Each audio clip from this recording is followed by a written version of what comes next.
Brad Garrett, we thought that the brother would naturally be shorter than Ray because Ray's real life brother, who is a police sergeant, who is older than Ray and who looks up to Raymond, is shorter than Raymond. So we thought that's funny. The older brother who literally has to look up to his younger brother, Raymond. We thought that's. And so we were thinking of shorter guys. And in comes Brad Garrett at 6'9". And I said, well, here's another way to go.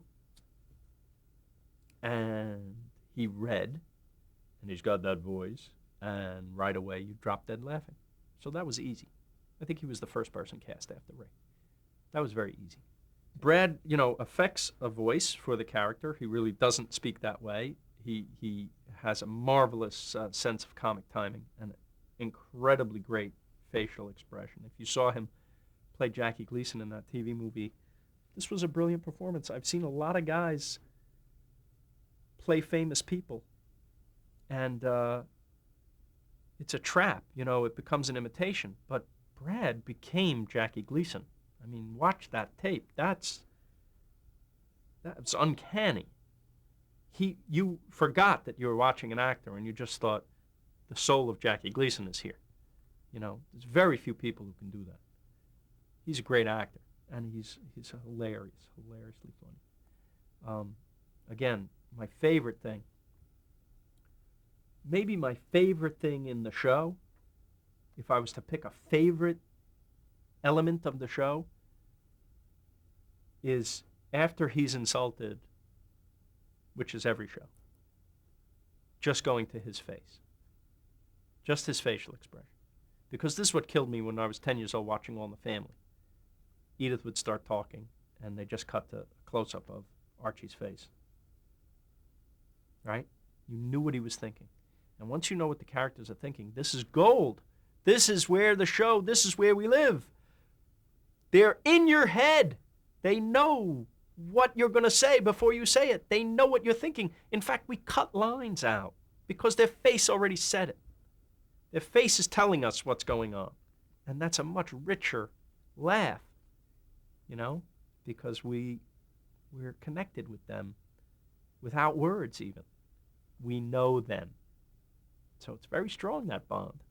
Robert is all of us. There's an element of Robert in all of us as the put upon guy, the guy who's second all the time to someone better, or someone he perceives as better, or as wanting love him and not being able to get it.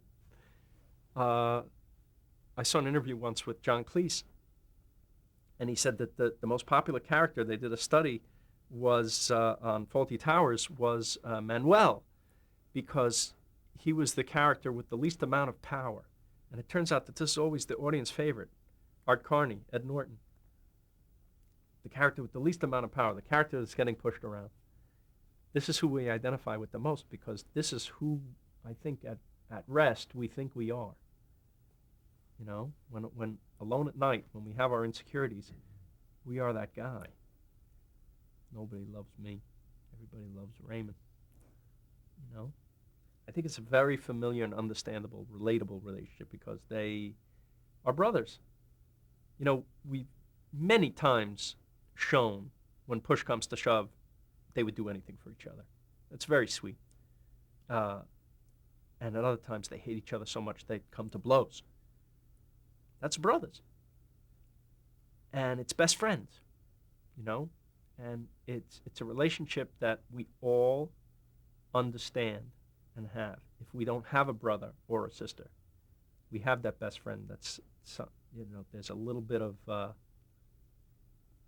tension. Who's the better one? And so this is a fraternal thing. It's Cain and Abel, but try to make it light, try to make it funny, and try to make it mean something also, and have the touching moments. We had an episode early on where we're trying to, once we've established character in season 1 and season 2, it's about expanding that world and expanding that character and developing that character. And early in season 2, there was a show called Brother, where we got to know a little bit more about the genuine pain that Robert must feel, not having what Raymond has, and wanting to be accepted by his brother more than anything else. I mean, that's a huge thing underneath the character, that God, he wants Raymond's approval. And when he gets it once in a while, when Raymond is, who's the star, is shining the light on him, this means everything to him. And it goes back, it's so deep, it's so primal to who we are as children, that we need this. And it's just funny to see it come out of a 40-year-old guy.